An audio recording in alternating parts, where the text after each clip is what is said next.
Hello Internet. Today we're looking at what I call the hidden looper on the Akai Force and Akai MPC. There's a looper built into both of those, but I think the options or the features aren't really meant for song transitions. They're more meant for, like, say, a singer with a guitar, where you're like layering different lines of a guitar and then accompanying yourself while you perform. I think even for that there are a lot better options than the Akai, but for a live set you might want to do a transition from one track to another and have it work like a DJ fade, where you're cross-fading from one track to the next. And in that case, the looper is pretty cumbersome. There's a lot of compromises. So what we're looking at instead is an effect that Akai have in the XY effect plugin, where you can crossfade from a loop back to your original track. And the workflow is going to be that you have a track going either on the MPC or on the Force, and then you grab a loop. A 2-bar loop is the maximum length you can get, and then you cut over to that loop, bring in your new track, and then use on the Force the crossfader, or on the MPC you would use the knobs to transition back to your new track. So let's get a look at doing song transitions on the Force using the hidden looper technique. So first let's get a look at what the built-in audio looper on the Force and the MPC will do. I'm going to go to the main screen and then choose looper from the menu here.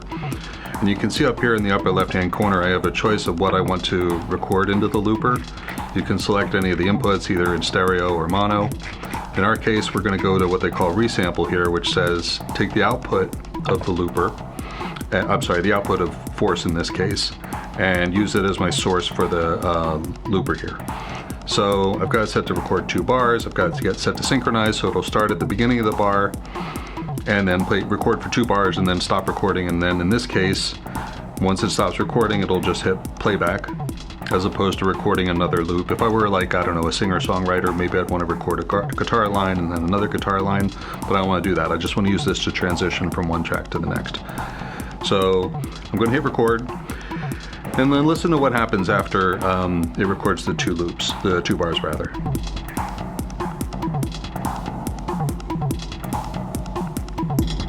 Hear how it got louder? It's actually stacking the recorded loop on top of the loop I have playing from the Force on its own. So what I'm going to do now is I'm going to hit record, and then I'm going to use my lightning fast reflexes to stop the original material once the loop is done recording. So let's see if I can get that right.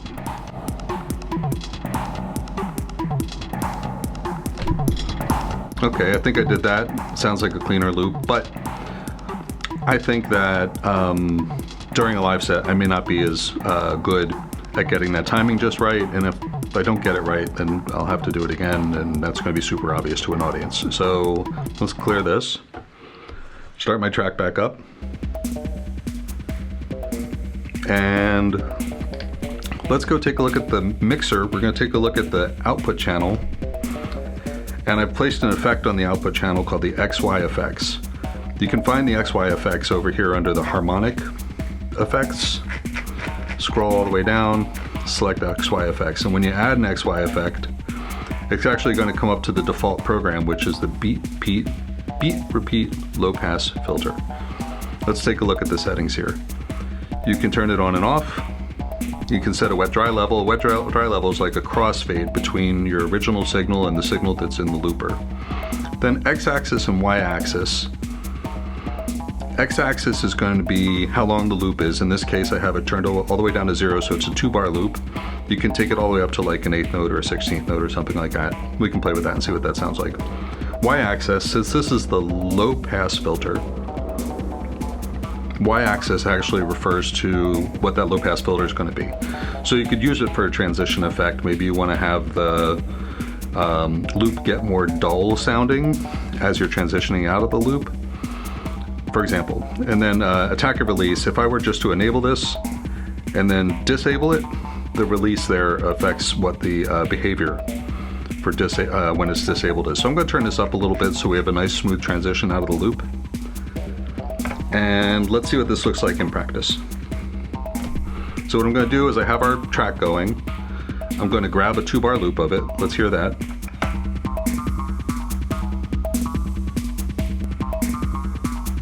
Hear how it's more loopy. You can hear it repeating instead of evolving ever so slightly. Let's play around with the filter and see what that sounds like. I'm going to turn this down.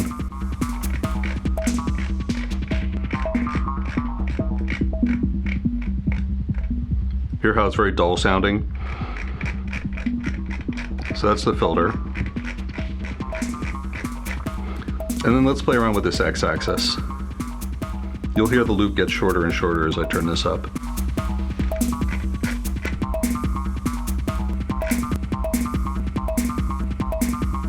So this might be useful for a build-up, for example.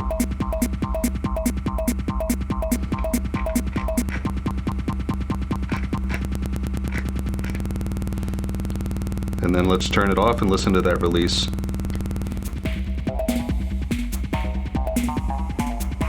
Okay, so that's that. I'm going to set the crossfader back so that the looper is off. I'm going to set this back so it's grabbing a full 2 bars. And now what we're going to do is I'm going to go ahead and let this play. I'm going to grab a loop by pushing the crossfader over.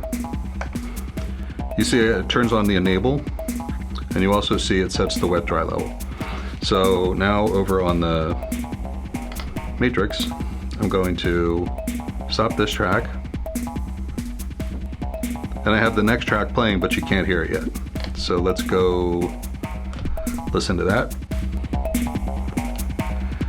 Now I'm going to push the crossfader back, and you're going to hear the new track fade in.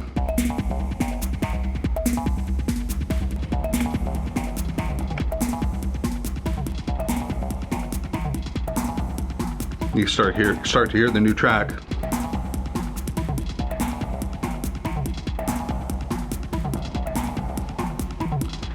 And you see how the enable just went to off? So we've only pushed the crossfader over halfway, but the effect turns off and then this release kicks in. I want a little more control over that, so let's go take a look at the settings of the crossfader.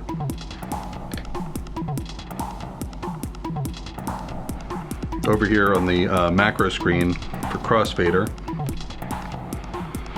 you see I've got the crossfader assigned to the output track, the XY effect, and then the enable value of the XY effect. And then I have a second entry for XY effect and then wet dry value.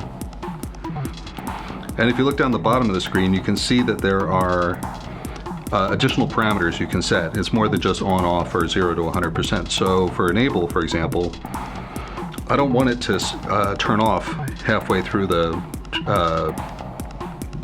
travel area of this crossfader here. I want it to turn off closer to over here, maybe all the way over at the end of the crossfader. So if you select enable here, and then turn this down to say, let's see if 13 works. I'm just picking a number out of the air here. So I'm off. And you can see where the crossfader is right here if you can't see my thumb. I'm pushing it over a little bit. Now I'm up to 13% and you can see the enable turned on. So the looper is on at this point, but the wet dry is still very low. So we have our loop. And I'm going to go and start my other track. So now the other song is playing, but you can't hear it. And I'm going to start pushing the crossfader back.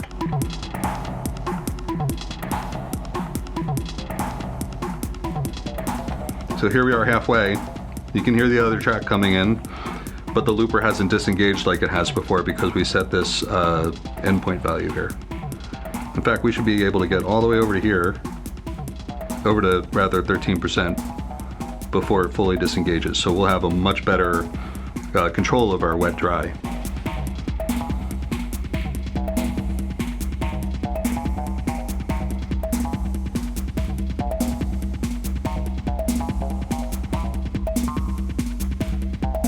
And here it is off. It was a much cleaner transition there.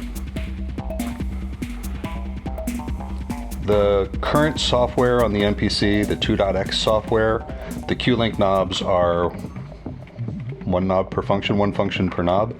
So on the Force, you can assign multiple values to a single knob or to the crossfader. On the MPC, on the 2X software, it's one function per knob.